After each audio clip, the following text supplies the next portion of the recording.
One piece episode 1118 ये episode सच में peak है और इसके आगे आने वाले कुछ एपिसोड को मिस करना सबसे बड़ा सिन है। अगर तुम वन पीस फैन हो तो तुम जानते हो क्यों। ये कुछ एपिसोड साबो, ईमू, गोरोसे और रेवोल्यूशनरी आर्मी के अराउंड ही रिवॉल्व करते हैं।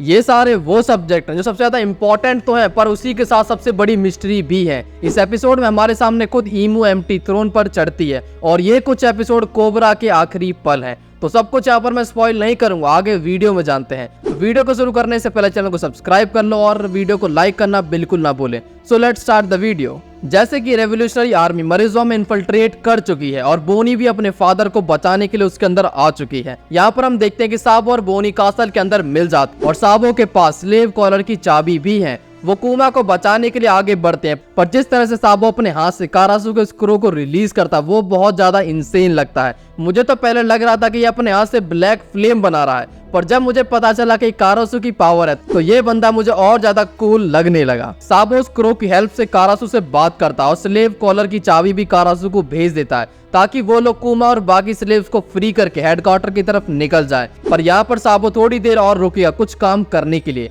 एक बात तो माननी होगी, कारासु का अपनी पावर को इस तरह से यूज करना सच में एडमिरेबल है और इससे हमें आइडिया भी लग जाता है कि रेवोल्यूशनरी आर्मी के कमांडर काफी ज्यादा पावरफुल हैं और उससे भी ज्यादा वो अपने डेल फ्रूट को एक अच्छे खासे एक्सटेंड तक यूज करने और क्रिएटिव वे में यूज करना जानते हैं। आगे साबो और बोनी एक साथ भाग रहे होते हैं जहाँ पर बोनी साबो को बताती है कि वो यहाँ से एगेट जाएगी और वेगापंक से उसके फादर को ठीक करने की कहेगी। अगर वो ऐसा नहीं कर पाते हैं तो सबसे पहले मैं उसे मार दूंगी। यहाँ पर साबो का बोनी को लेकर इतनी ऊंचाई तक जंप करना भी काफी कूल लगता है, जबकि ये हाइट काफी ज्यादा है एक ह्यूमन के लिए तो काफी ज्यादा। यहाँ पर साबो गार्ड्स के मुंह से लॉस्ट चेंबर के बारे में भी सुनता है जहाँ पर लोग अचानक से गायब हो जाते हैं। बोनी के से निकलने के बाद हम कोबरा को देखते हैं जो अब अकेले अपनी RX-100 पर बैठकर रूम में पहुंचता है जहाँ उसके सामने एम्प्टी थ्रोन है और उसके आगे 20 तलवारें गड़ी हुई है जो दिखाता है कि इस सीट पर कोई एक पर्सन नहीं बैठ सकता क्योंकि इसको 20 नेशन के कंबाइंड एफर्ट्स ने बनाया है। एम्प्टी थ्रोन को देखकर कोबरा भी शॉक है और फिर उसके सामने 5 एल्डर्स आके खड़े हो जाते हैं।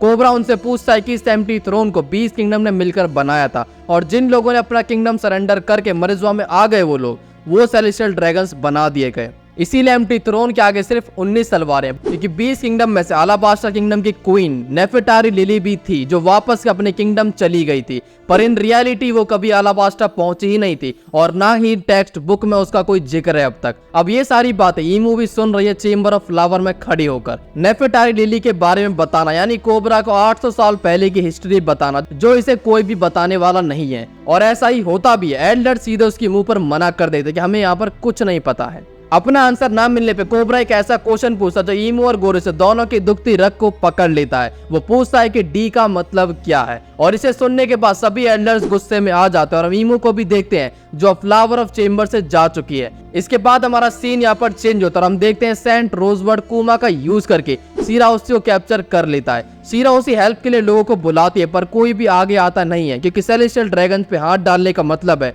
सीधे मौत। लेकिन सही टाइम पर वहां पर उसके भाई आ जाते हैं और तीनों रोजबर्ड पर अटैक कर देते हैं बट कुमा की बीम उन्हें दूर उड़ा देती है। लेकिन तभी यहाँ पर लियो, रेबेका और साई आ जाते हैं। साई को म्यूज़गार्ड सपोर्ट देता है जो खुद एक सेलेस्टियल ड्रैगन और तीनों मरमेड प्रिंस को म्यूज़गार्ड रोकते हुए कहता है कि तुम नहीं, साई को ये करने दो क्योंकि वो एक पायरेट है जिससे तुम्हारी कंट्री पर कोई प्रॉब्लम नहीं आएगी। साई और लियो दोनों मिलकर रियोजगार्ड को चपका देते हैं और उनके कंबाइंड अटैक से रियोजगार्ड का पैनकेक बन जाता है। इससे पहले कुमा उन पर अटैक कर पाता वहां पर मोरले आ जाता और कुमा को पकड़ लेता है। यहाँ पर म्यूज़गार्ड का इन लोगों का साथ देना उसके लिए कॉन्सिक्वेंसेस लेकर आएगा। आगे हम वापस से एम्प्टी थ्रोन रूम को देखते हैं जहाँ पर एल्डर्स कोबरा को कुछ भी बताने से मना कर देते हैं। लेकिन तभी यहाँ पर ईमू रूम में एंटर करती है और एम्प्टी थ्रोन की तरफ जाने लगती है जिसे देखकर एल्डर्स और कोबरा दोनों ही चौंक जाते हैं। ईमू एम्प्टी थ्रोन पर बैठकर कोबरा को देखती है और उसका हर एक स्टेप कोबरा को ये बता रहा था कि उसे कुछ भी नहीं पता इस दुनिया के बारे में कि ये दुनिया कौन चला रहा है।